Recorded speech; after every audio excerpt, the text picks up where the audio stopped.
ರಾಜ್ಯದಲ್ಲಿ ಬಿಡದಿ ಲಡಾಯಿ ತುಂಬ ಜೋರಾಗಿ ನಡೀತಾ ಇದೆ. ಒಂದು ಕಡೆಗೆ ರೈತರಿಗಾಗಲೇ ಭೂಮಿ ಕೊಡಲ್ಲ ಅಂತ ಹೇಳ್ತಾ ಇದ್ದಾರೆ, ಮತ್ತೆ ಕೆಲವರು ಇದು ಟೌನ್ಶಿಪ್ ಮಾಡ್ತೀವಿ ಅನ್ನುವಂಥ ಮಾತನ್ನು ಹೇಳ್ತಾ ಇದ್ದಾರೆ. ಈ ಎಲ್ಲ ವಿಚಾರಗಳ ನಡುವೆ ಕಾಂಗ್ರೆಸ್ ಸರ್ಕಾರ ಈಗಾಗಲೇ ಅಂತಿಮ ಹಂತದ ಅಧಿಸೂಚನೆಯನ್ನು ಪ್ರಕಟ ಮಾಡಿದೆ.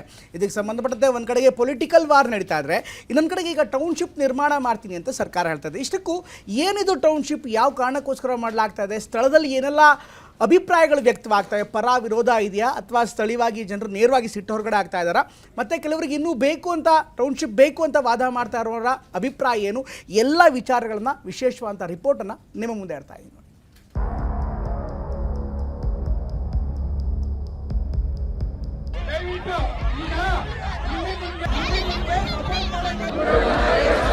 ಒಡೇರಳ್ಳಿ ಗ್ರಾಮದ ಬಳಿ ಇದ್ದೀನಿ. 63 ಎಕರೆಯಷ್ಟು ಭೂ ಸ್ವಾಧೀನ ಮಾಡೋದಕ್ಕೂ ಕೂಡ ಈಗ ಮೊದಲ ಹಂತದಲ್ಲಿ ರಾಜ್ಯ ಸರ್ಕಾರ ಕೂಡ ಮುಂದಾಗಿದೆ.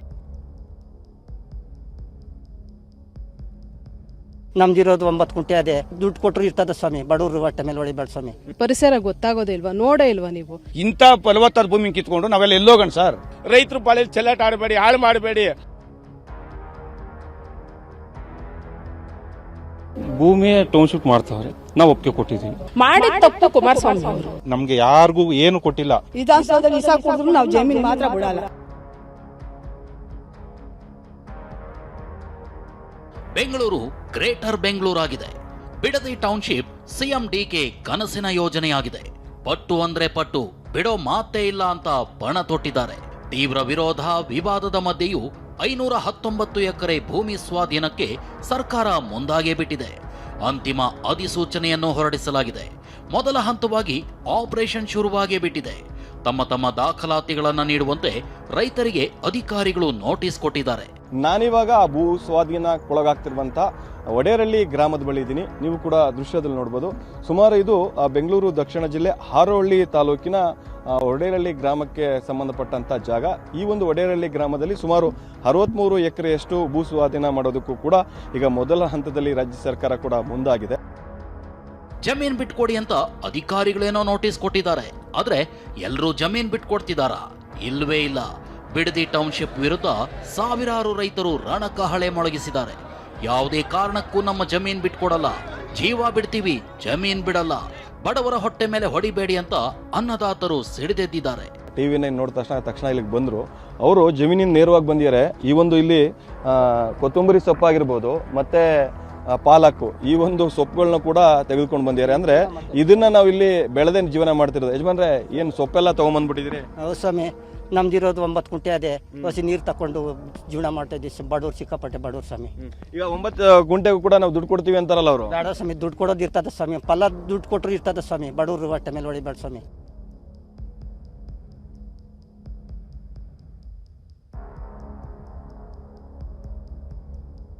ರೇಷ್ಮೆ ಬೆಳೀತಿದೀವಿ, ತರಕಾರಿ ಬೆಳೀತಿದೀವಿ, ಇಂಥ ಫಲವತ್ತಾದ ಭೂಮಿ ನಾವ್ಯಾಕೆ ಕೊಡಬೇಕು? ಎಲ್ಲಾದ್ರೂ ಒಂದೇ ಎಕರೆ ಭೂಮಿ ಬರಡಿದ್ಯಾ ನೀವೇ ನೋಡಿ ಅಂತ ರೈತರು ಆಕ್ರೋಶ ಹೊರಹಾಕಿದ್ರು. ಒಂದ್ ಕಣ್ಣಿಗೆ ಬೆಣ್ಣೆ, ಒಂದ್ ಕಣ್ಣಿಗೆ ಸುಣ್ಣ ಹಚ್ತಾರೆ. ಯಾಕೆ ಅವ್ರು ಮಾತ್ರ ಜಮೀನ್ ಕಳ್ಕೋಬಾರ್ದು, ನಾವ್ಯಾಕೆ ಕಳ್ಕೋಬೇಕು? ಇದು ಗೊತ್ತಾಗೋದಿಲ್ವಾ? ಈ ಪರಿಸರ ಗೊತ್ತಾಗೋದಿಲ್ವಾ? ನೋಡೇ ಇಲ್ವಾ ನೀವು? ಹೈನುಗಾರಿಕೆ ಮಾಡ್ಕೊಂಡು, ರೇಷ್ಮೆ ಬೆಳ್ಕೊಂಡು, ತರಕಾರಿ ಬೆಳ್ಕೊಂಡು ನಮ್ಮ ಜನ ಎಷ್ಟು ಸಮೃದ್ಧವಾಗಿದ್ದಾರೆ. ಇಂಥ ಫಲವತ್ತಾದ ಭೂಮಿ ಕಿತ್ಕೊಂಡು ನಾವೆಲ್ಲ ಎಲ್ಲೋಗಣ ಸರ್? ಎಲ್ಲೋಗ ನೀವೇ ಹೇಳಿ ನೋಡಿ. ಎಲ್ಲಾದ್ರೂ ಒಂದೇ ಒಂದು ಕುಂಟೆ ನಿಮಗೆ ಬರಡು ಭೂಮಿ ಕಾಣಿಸುತ್ತಾ? ತೆಂಗು, ಅಡಕೆ, ಮಾವು, ಬಾಳೆ ಈಗ ಯಥೇಚ್ಛವಾಗಿದೆ. ಇದಿಷ್ಟೇ ಅಲ್ಲ, ರೈತರ ಜೊತೆ ಚೆಲ್ಲಾಟ ಆಡಬೇಡಿ ಅಂತ ಸಿಎಂ ಡಿಕೆಶಿಗೆ ರೈತರು ಎಚ್ಚರಿಕೆ ಕೊಟ್ಟು ಆಕ್ರೋಶ ಹೊರಹಾಕಿದ್ರು. ರೈತರು ಬಾಳೆ ಚೆಲ್ಲಾಟ ಆಡಬೇಡಿ, ಹಾಳು ಮಾಡಬೇಡಿ. ಸುಮ್ನೆ ಇವಾಗ ಬೈಮಲ ಪಂಚಾಯತಿ, ಕಂಚಕಾನಹಳ್ಳಿ ಪಂಚಾಯತಿ 7 ಲಕ್ಷ ಹಾಲು ಸುಮ್ನೆ ಬತ್ತಾಯ್ತಾ? ಒಲಿ ವರ್ಷಕ್ಕೆ 32 ಕೋಟಿ ರೂಪಾಯಿ ರೇಷ್ಮೆ ಸುಮ್ನೆ ಬತ್ತಾಯ್ತಾ? ಬತ್ತಾದೆ ಸಮಯ ನೋಡ್ರಿ, ಆಟೋದಲ್ಲಿ ತುಂಬ್ಕೊ ಬಂದು ಹುಲ್ ನಿಲ್ಸ್ಕೊಂಡು ನಿಂತವ್ರೆ ಪುಣ್ಯಾತ್ಮರು. ರೈತರ ವಿರೋಧ ಲೆಕ್ಕಿಸದೆ ಸರ್ಕಾರ ಅಧಿಸೂಚನೆ ಹೊರಡಿಸಿರುವುದು ತೀವ್ರ ಆಕ್ರೋಶಕ್ಕೆ ಕಾರಣವಾಗಿದೆ. 3 ಗ್ರಾಮಗಳ ಒಟ್ಟು 519 ಎಕರೆ ಭೂ ಸ್ವಾಧೀನಕ್ಕೆ ಸರ್ಕಾರ ಮುಂದಾಗಿದೆ. ಕೆಂಪಯ್ಯನಪಾಳ್ಯ, ವಡೇರಹಳ್ಳಿ, ಮಂಡಲಹಳ್ಳಿ ಗ್ರಾಮದ ರೈತರಿಗೆ ಸರ್ಕಾರ ನೋಟಿಸ್ ಕೊಟ್ಟಿದೆ. ಪ್ರತಿ ದಾಖಲೆಗೂ ಸಹಿ ಮಾಡಿ ರೈತರು ನೋಟಿಸ್ ಪಡೆದಿದ್ದಾರೆ. 400ಕ್ಕೂ ಹೆಚ್ಚು ಎಕರೆ ಪ್ರದೇಶದಲ್ಲಿ ಭೂ ಸ್ವಾಧೀನಕ್ಕೆ ಫೈನಲ್ ನೋಟಿಫಿಕೇಶನ್ ಆಗಿದೆ. ಮೊದಲ ಹಂತದಲ್ಲಿ ಯಾರೆಲ್ಲ ರೈತರುಗಳು ಒಪ್ಪಿಗೆ ಕೊಟ್ಟಿದ್ದಾರೆ ಆ ರೈತರುಗಳಿಗೆ ಈಗ ನೋಟಿಸ್ ಅನ್ನು ಕೊಟ್ಟು ಅವರಿಂದ ಸಹಿಯನ್ನು ಪಡೆಯುವಂತ ಕೆಲಸವನ್ನು ಕೂಡ ಆಗ್ತಾ ಇದೆ. ದೃಶ್ಯದಲ್ಲಿ ಕೂಡ ಇಲ್ಲಿ ನೋಡಬಹುದು. ಇನ್ನು ಬಿಡದಿ ಟೌನ್ಶಿಪ್ಗೆ ಕೆಲ ರೈತರು ಬೆಂಬಲ ಕೊಟ್ಟಿದ್ದಾರೆ. ಈ ಜಮೀನ್ ಇಟ್ಕೊಂಡು ಕೃಷಿ ಮಾಡಿದ್ರೆ ನಮ್ಗೇನು ಆದಾಯ ಸಾಕಾಗೋದಿಲ್ಲ, ನಮ್ದೊಪ್ಪಿಗೆ ಇದೆ ಅಂತಿದ್ದಾರೆ. ಇಲ್ಲ, ಕೆಲಸಗಾರೆಲ್ಲ ಹೊಂಟೋಗಿದ್ದಾರೆ, ಒಬ್ರು ಇಲ್ಲ. ಒಂದು ಸೊಪ್ಪು ಕುಯ್ಬೇಕಾದ್ರೆ 10 ಸೊಪ್ಪು ಒಬ್ಬ ಆಯ್ತದ, ಆಗಲ್ಲ. ನಮ್ಗೇನು ಭೂಮಿ ಟೌನ್ಶಿಪ್ ಮಾಡ್ತಾವ್ರೆ, ನಾವು ಒಪ್ಪಿಗೆ ಕೊಟ್ಟಿದ್ದೀವಿ. ನಾವು 50-50 ಮಾಡಿದ ತಪ್ಪು ಕುಮಾರಸ್ವಾಮಿ ಅವರು, ಅಥವಾ ಕ್ಯಾನ್ಸಲ್ ಮಾಡ್ಬೋದಾಗಿತ್ತು ಅಲ್ವಾ? ಈಗ ರೈತರು ಅಷ್ಟೇ 12 ತಿಂಗಳಿಂದ ಮಾಡ್ತಾವ್ರೆ. 12 ತಿಂಗಳಲ್ಲಿ ನೋಟಿಸ್ ಬರೋಕ್ ಮುಂಚೆನೆ ಹೋಗಿ ರೈತರು ಇದೇ ಪ್ರತಿಭಟನೆ ಮಾಡಿ ಎಲ್ಲರೂ ಒಗ್ಗಟ್ಟಾಗಿ ಬೇಡ ನಮ್ಗೆ ಅಕ್ವರೇಷನ್ ಇದು ಕ್ಯಾನ್ಸಲ್ ಮಾಡಿ ಅಂದ್ರೆ ಮಾಡೋರು. ನಾವು ಈ ಯೋಜನೆ ಪರವಾಗಿದ್ದೀವಿ. ಈ ಯೋಜನೆ ನಮ್ಮ ಮುಖ್ಯಮಂತ್ರಿಗಳಾದ DK ಶಿವಕುಮಾರ್ ಅವರು ನಮಗೆ ಅತ್ಯುನ್ನತ ಪರಿಹಾರ ಮತ್ತು ಅನೇಕ ಸವಲತ್ತುಗಳನ್ನು ನೀಡ್ತೀವಿ ಅಂತ ಭರವಸೆ ಕೊಟ್ಟಿದ್ದಾರೆ. ನಮ್ಮ ಇಲ್ಲಿರೋ ರೈತರುಗಳದ್ದು ಒಂದು 40 ಎಕರೆ ಜಮೀನಿದೆ. ಈ ಎಲ್ಲ ಜಮೀನು ನಾವು ಸರ್ಕಾರಕ್ಕೆ ಏನು ಅಧಿಸೂಚನೆ ಹೊರಡಿಸವ್ರೆ ಅದ್ರ ಪರವಾಗಿ ನಾವು ಅಂತಿಮ ನೋಟಿಸನ್ನು ಕೂಡ ನಾವು ತಗೊಂಡಿದ್ದೀವಿ. ವಿಧಾನಸೌಧದಲ್ಲಿ ವಿಷ ಕುಡಿದ್ರೂ ತೊಂದರೆ ಇಲ್ಲ, ನಮ್ ಜಮೀನ್ ಕೊಡೋದಿಲ್ಲ ಅಂತ ಸ್ಥಳೀಯರು ಪಟ್ಟು ಹಿಡಿದ್ರು. ನಾವೇನು ಸಂಬಳ ತರೋರ್ಗಿನ ಹೆಚ್ಚಾಗಿ ಚೆನ್ನಾಗಿದ್ದೀವಿ. ರೈತರೇನು ಕಡಿಮೆ ಇಲ್ಲ. ಅವ್ರು ಯಾರೋ ಮಕ್ಳಿಗೆ ರೈತರ ಮಕ್ಳಿಗೆ ಹೆಣ್ಣು ಕೊಡಲ್ಲ ಅಂದ್ರೆ ಇವಾಗ ಯಾಕೆ ಹೆಣ್ಣು ಕೊಡಲ್ಲ? ಎತ್ತಿರೋರು ಏನೋ ಮಾಡ್ಕೋತಾರ ಅವ್ರ ಮಕ್ಕಳನ್ನ. ದಯವಿಟ್ಟು ನಮ್ಗೆ ನೋಡ್ರಿ, ನಾವು ಹೋಗಿ ವಿಧಾನಸೌಧದಲ್ಲಿ ಇಸಾ ಕುಡಿದ್ರು ನಾವು ಜಮೀನ್ ಮಾತ್ರ ಬಿಡಲ್ಲ.